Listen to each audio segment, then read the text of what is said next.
Now, high resolution short axis T2 weighted, this is an important image. I'll show that. Then 3D space is optional, but I do in all cases. And then it is important to do dynamic imaging again in the orthogonal short axis. Now this is just a superimposition of diffusion on the, so that you can easily see where the tumor is. This is what I mean by orthogonal small FOV sequences. These are the reconstructions from 3D space. Here it shows that this is the insertion of levator ani, puborectalis sling is here. You can see the tumor is going down into the anal canal. So this patient would need chemoradiation. It's optional because it's time consuming. Diffusion weighted MR, this is pteroaxial, this is B1000, this is ADC drop. This is again T2, I've taken it from space. This is the post contrast showing the washout from the tumor. This is superimposition of diffusion. This is dynamic imaging. This is at the place where the tumor is. This is the rectosigmoid area which is normal. And the four faces again like you do in pelvic imaging. You can see that the tumor is enhancing early. Gradually it is showing washout. You can even make a mean curve. So compared to the normal part, the tumor definitely enhances early. At the same time, you can see that there are lymph nodes which are also enhancing and following the same pattern. Again, rationale is to anatomic localization of the tumor. For the surgeon, you have to say that from the anal verge, the tumor starts at 7 centimeter, ends at 12 centimeter. If I say the tumor starts at 3 centimeter, then it is involving the sphincter. Their approach will be different.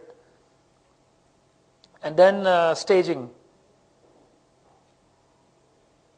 Staging, you have two parts. One is you have to tell them the relation to the sphincter. This is the anal verge. You have to just measure and say that the tumor is starting at 4 centimeter, 5 centimeters. And then the T, N, and M staging. For M staging, quite often we are not doing just a free abdomen screening, pre-contrast and post-contrast, just to reduce the cost, because otherwise then they want a CT, not MR. This is the depiction of normal anatomy. US shows it in an excellent way. I'm sure endorectal ultrasound shows the same. Now, this is MR. This is the perirectal fascia. This is the perirectal fat. This is the muscular layer. Maybe the bright thing is the mucosa, but you can't really go into details.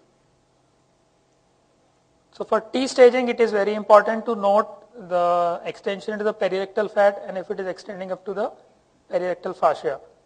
So if a tumor is not going up to the, if it's limited and it's not, then you can say circumferential resection margin is 0. No, I'll come slide later. Sorry. Yeah, this is the better.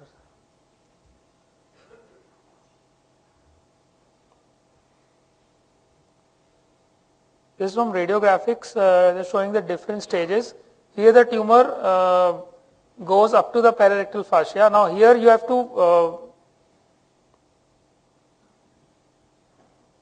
what you have to measure the distance from the fascia to the tumor and give this to the surgeon. If this, if the tumor approaches within 1 to 2 millimeter of the fascia, then it is a threatened margin. So circumferential resection margin is the shortest distance from the tumor to the mesorectal fascia and is the most powerful predictor for local recurrence, and it also we can prognosticate that short-term measure of distant metastasis and poor survival. Now both of these are T3 because there is tumor extension to the perirectal fat, but in this patient it is extending up to the perirectal fascia. So though you will report as T3 for both, but the prognosis of this patient is poor, and here you have to mention that the CRM is 0. So the surgeon knows in this patient he has to give a chemoradiation before doing the surgery to reduce the recurrence rate. This is an example of stage 4 involving various structures, prostate, the ovary. Now overstaging on MRI, early T3 versus T2 becomes quite often difficult on MR, especially when there is a desmoplastic reaction from the tumor.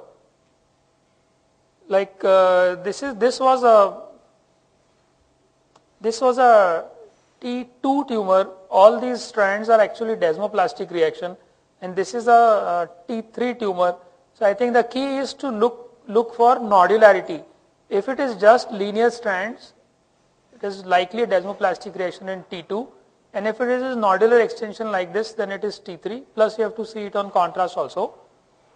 Now, it happens with me also. I call T2 and it becomes a early T3, or if it is early T3, but whether this changes the management, no. If it is in a very early stage, the management doesn't change. Management only changes when the margin, the circumferential resection margin, this perirectal fascia gets threatened. The tumor, if it extends up to there or a lymph node is close by, then it is affected. So don't worry too much about early T3, or rather you can write in the report T2/early T3.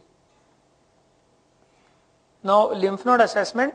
Normal lymph nodes in the perirectal fat usually are only 3 millimeter, 3 to 4 millimeter. For general abdomen, we use a 8 millimeter and 10 millimeter cutoff. 8 millimeter short axis for round and 10 millimeter short axis for ovoid. But for rectal CA, there are a lot of articles. People have used different cutoff. Currently, 6 millimeter is a good cutoff. But studies have shown that no particular size can predict. Now, but there are T2 characteristics by which you can detect the heterogeneous signal intensity on T2, irregular margin, or if you zoom out, you may even see the extension of the disease out. Now here there are two lymph nodes. This one you can see is both are actually heterogeneous signal, but on pathology one of them was positive. So at least we alerted them that two lymph nodes look positive, one turned out to be. This was a T2 only. All this was desmoplastic reaction. I called it T2 only. And this is a histopathology. It is limited to the muscularis layer. Now we've seen good lectures on diffusion. So lymph nodes you can detect on diffusion.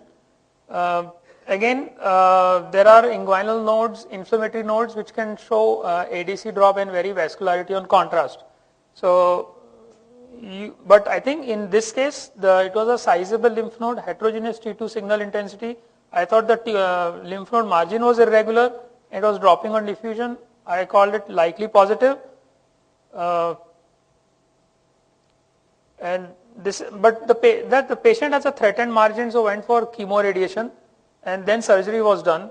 One of the lymph node post chemotherapy radiation is looking normal, but one of the lymph nodes shows a lot of necrosis. So the pathologist says because there was tumor, it responded to chemotherapy, it underwent necrosis. But unfortunately, I cannot say whether it was this node or something else, because when they cut open the specimen, it can be a little hard. But at least from our point of view, we can alert them. Then you can then easily see the lymph nodes outside the endopelvic envelope, and you can call it as a locally advanced disease. This is again, now you'll find literature where people are looking for the tumor extent into the vein. I have not seen any case till now, but these are my images I'm demonstrating. You can easily see the veins which are going close to these are all hepatic veins. So you can give time and look carefully if there is a local bulge and if there is a tumor extension, or on the dynamic there is some nodular enhancement. So if there is a venous extension, again it affects the prognosis.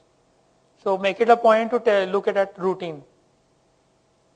Now, so what is the treatment strategy? If it is distant metastasis or there is a significant comorbidity, patient will go for palliation.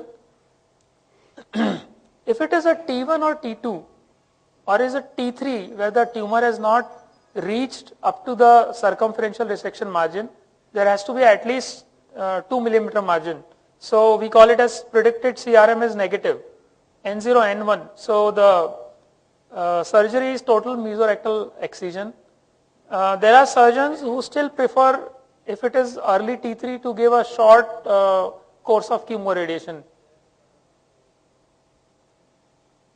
If the margin is positive, meaning the tumor is involving the margin, or there is a lymph node, or there is a tumor which is within 2 millimeter of the fascia, then you can call it as positive or threatened margin.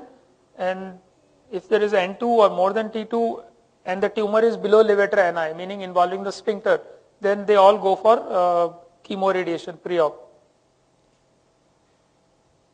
Let me end.